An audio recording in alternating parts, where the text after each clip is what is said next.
The wristband is handed over with a smile that doesn't reach the eyes. The adhesive catches a few hairs on your arm, and you feel the tiny sting when you press it down. No one says what it covers. No one says what it costs. The gesture is framed as courtesy, like you're being included. At the door, the same person leans in and lowers their voice. Just be cool about it. The phrase lands like a soft rule that can't be quoted. The stamp pad nearby smells faintly of alcohol, ready to mark whoever gets approved next.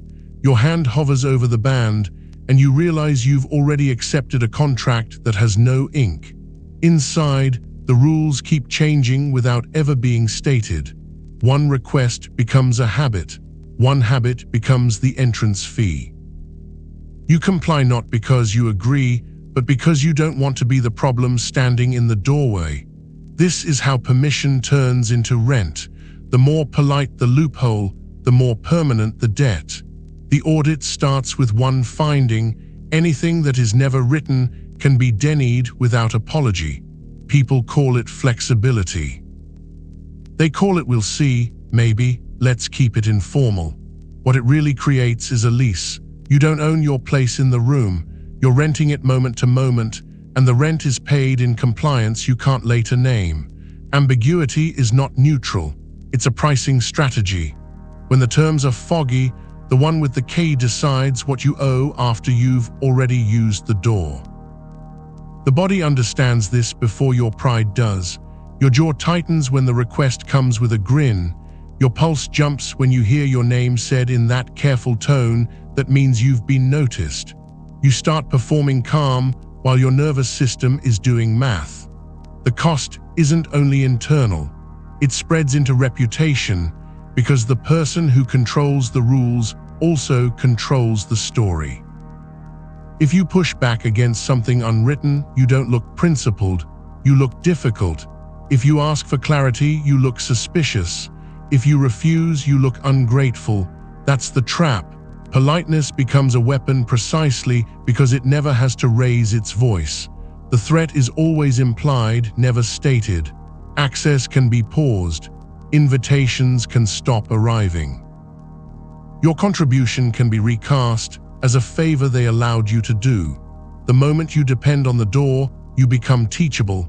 You start prepaying with small yeses so you won't be asked to pay with a big one later. You laugh at a comment you don't respect. You accept a condition you never agreed to. You allow your boundaries to be treated like negotiable suggestions. The invoice shows up after you're already inside. It shows up as extra favors, extra silence, extra gratitude demanded on schedule. The rent is due when the mood changes, not when the agreement is made. Over time, you lose more than time. You lose clarity about who you are when you're not negotiating. Every interaction becomes a scan for hidden clauses. You rehearse acceptable versions of yourself because the real version might trip a rule that was never spoken. The worst part is the false shame. You feel guilty for wanting terms. You feel petty for wanting boundaries. You start calling your own standards drama just to stay eligible. That is not harmony. That is tenancy under someone else's mood.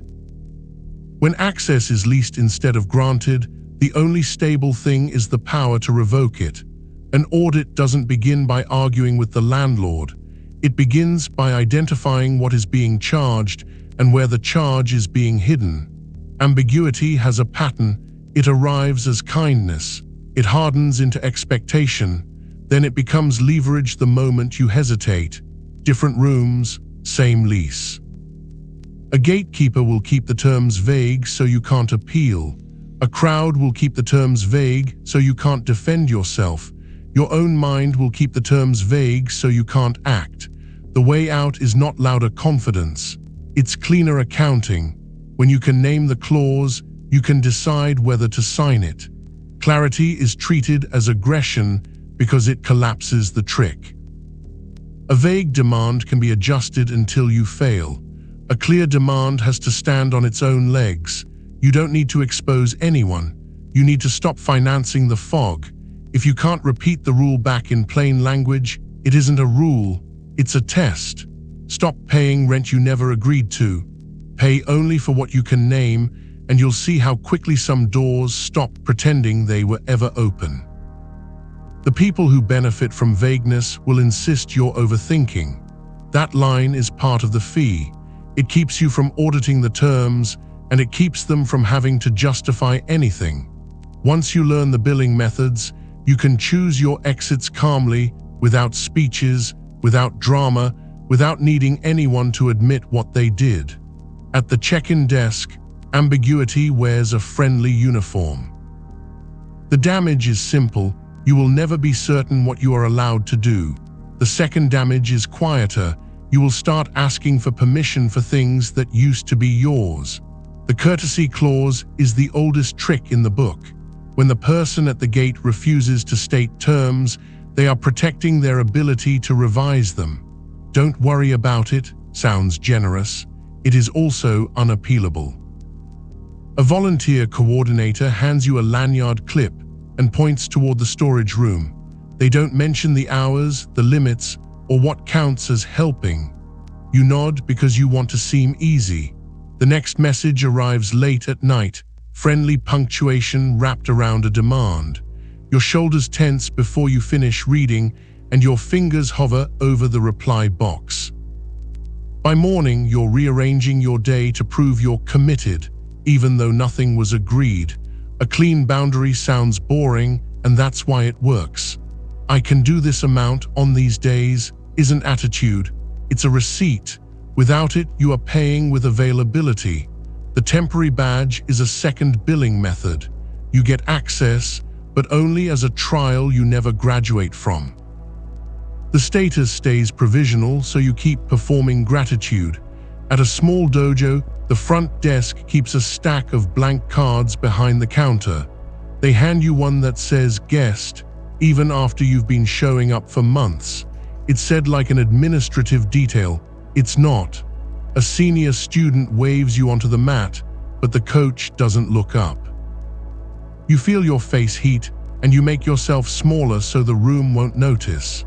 Later, when you suggest a change, the coach smiles. Guests don't decide those things. Provisional status is a leash disguised as patience. If you are always almost in, you will accept being outvoted, overruled, and overwritten. You will call it humility while you hand over your voice. The appeal to process clause is the polite cousin of the threat. It doesn't say no, it says, not yet, forever. A member lounge at a museum has a clipboard with a sign-in sheet. You ask whether a certain event is open to members, and the attendant tilts their head like you asked something inconvenient. We have to run it by the committee. A week later, you follow up, and the answer is a smile with no date. Your stomach drops, and you hear yourself soften your tone to avoid being labeled pushy. The event happens without you, and no one technically denied you anything. Process can be real, but vagueness makes it a weapon. If the timeline is never stated, the decision is already made.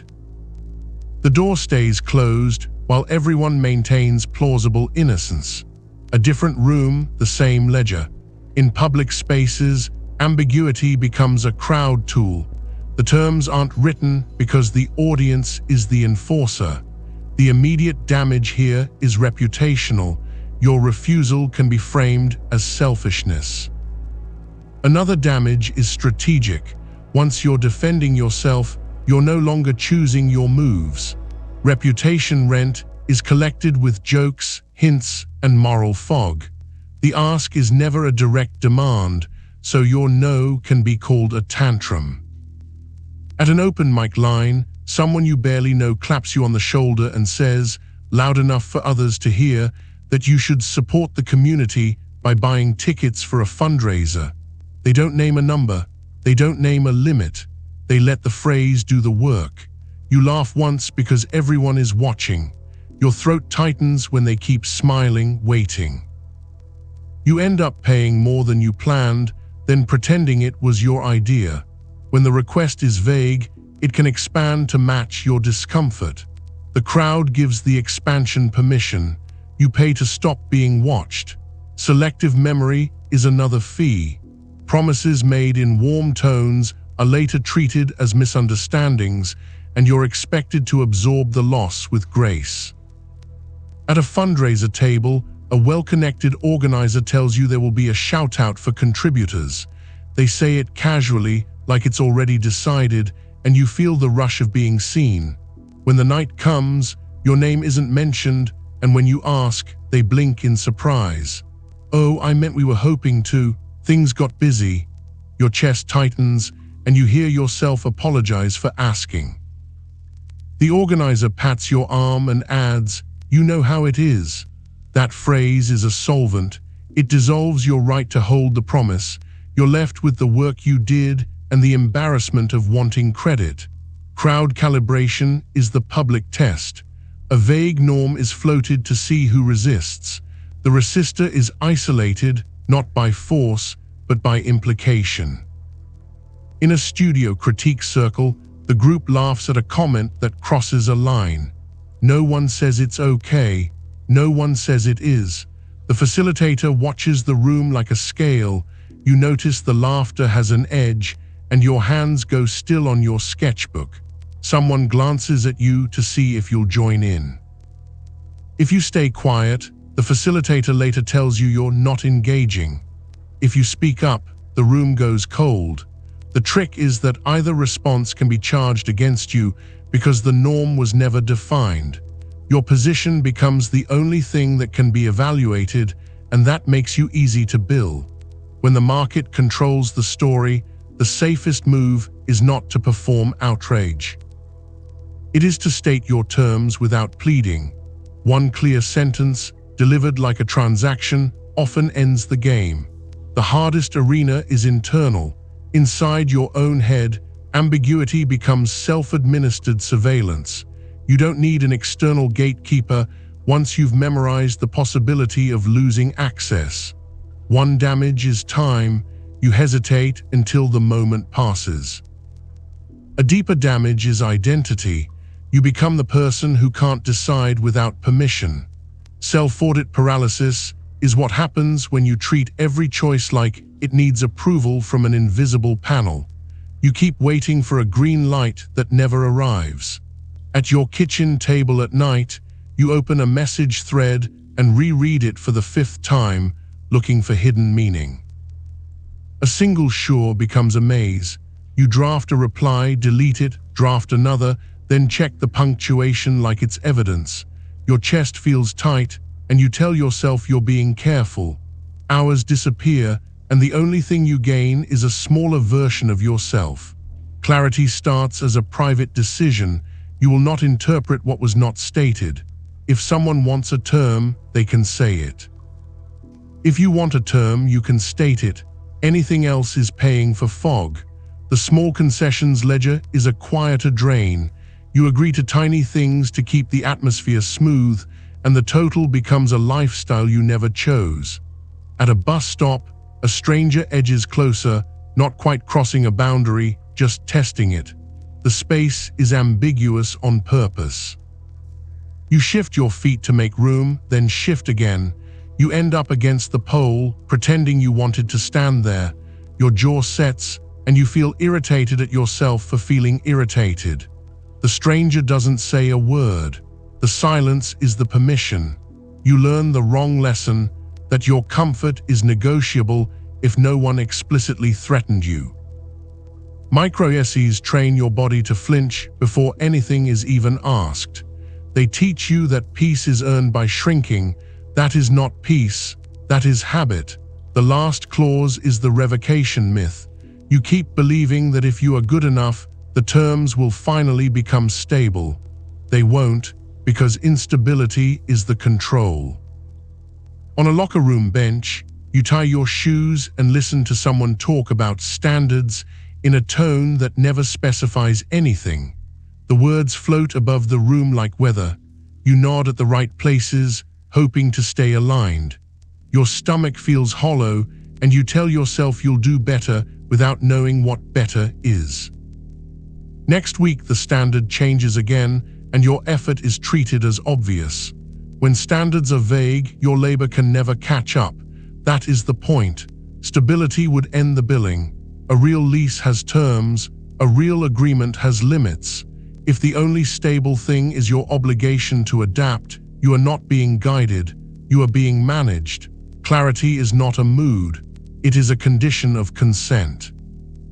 Some gates use a softer version that feels like protection. We don't put that in writing, they say, because it's sensitive. It sounds respectful. It also makes you defenseless if the expectation becomes abusive. A community workshop asks for a small contribution to keep your membership active. The phrase has no floor and no ceiling. When you offer a modest amount, the coordinator pauses just long enough for you to feel cheap. You feel heat in your cheeks, and you start explaining yourself without being asked. The coordinator nods kindly, then says, "Most people do a bit more." The demand stays invisible, but the social penalty is immediate. You pay to restore dignity, not to cover a stated cost. Gatekeepers also outsource the clause to tradition. "That's how it's done here," becomes a rule with no author. If you can't name the author, you can't negotiate.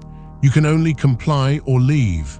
In the dojo, the provisional label spreads into smaller humiliations. You get corrected in public for minor errors. You are asked to clean up after others. You are thanked in a tone used for children.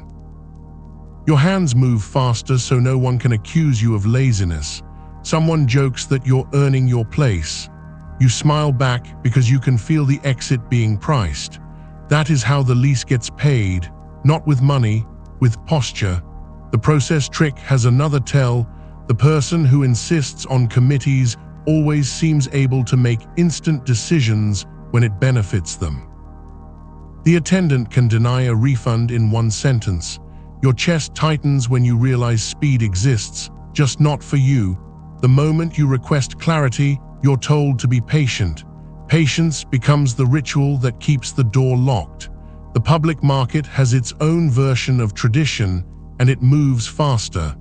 A vague accusation spreads, and you are expected to prove a negative.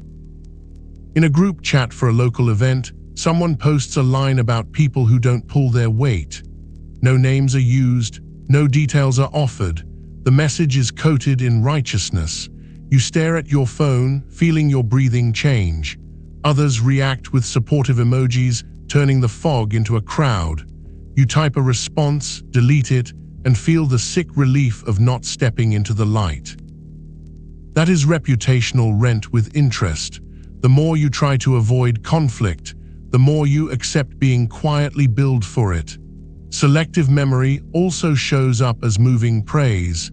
They praise you in private, then act neutral in public. The discrepancy keeps you chasing the warm version of them. After the fundraiser, the organizer sends a late-night voice note praising your huge help. You feel a brief calm, like the balance is restored. The next day, around others, they speak of you as one of the volunteers, generic and replaceable. Your mind tries to reconcile it, and the reconciliation always costs you more. Crowd calibration can be spotted by how quickly the room punishes certainty.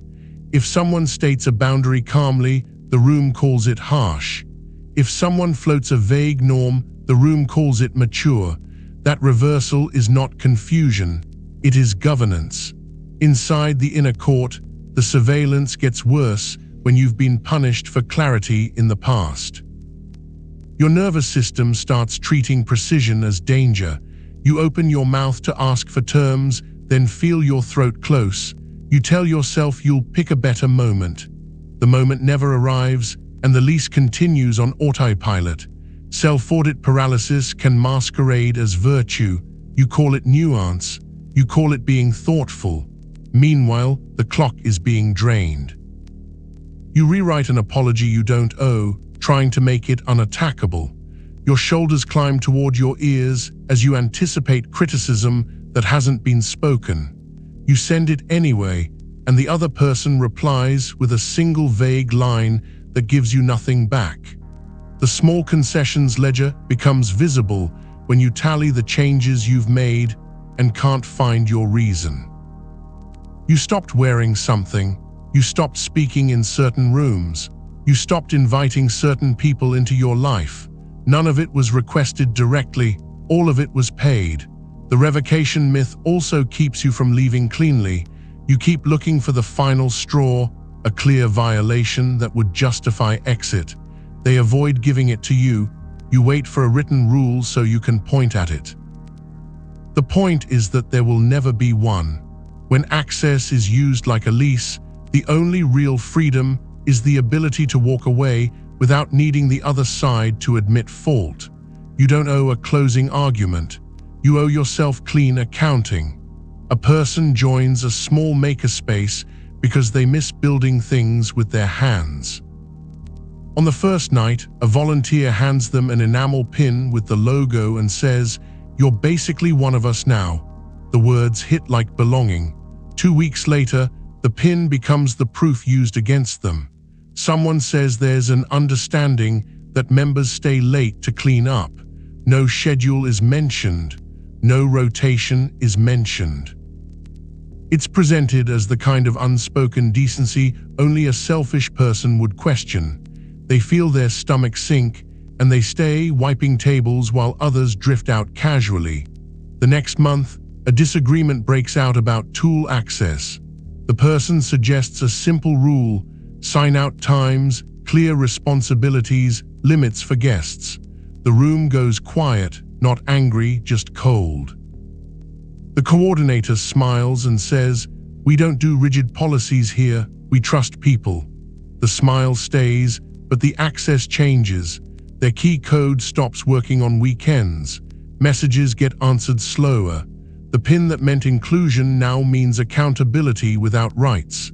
They sit in their car afterward with the pin in their palm, the metal edges pressing into their skin. The realization is clean and brutal. The group wasn't allergic to rules. It was allergic to rules that applied to the gate. They try the old tactic that always used to work: pay more. They arrive early, bring supplies, offer to teach a beginner. The atmosphere warms for an hour, then the same vague expectations return, wider than before. A newer member asks them privately what the real rules are. They hear themselves say carefully that it depends. That is the moment the lease becomes internal. Even while resenting it, they start enforcing it because uncertainty spreads like smoke and someone has to breathe it. The next time the coordinator says, "Be cool about it," they don't argue, they don't explain. They simply hand back the pin and say they won't renew until terms are stated plainly. The coordinator's face changes for a second, then resets into politeness. No worries. The following week, the makerspace publishes a new set of rules. Not for everyone, only for certain situations. Clarity is not hostility. It is the minimum condition for consent. Vagueness is not kindness, and silence is not peace. When someone refuses to state terms, they are reserving the right to punish you for guessing wrong. A clean boundary offered once should be met with respect, not moral theater. Leaving early is cheaper than paying rent with your identity. Unwritten rules are not culture, they are leverage with clean hands. If the door needs fog to stay powerful, let it keep its fog and lose your footsteps. The moment you demand terms, you stop being a tenant and become a person again.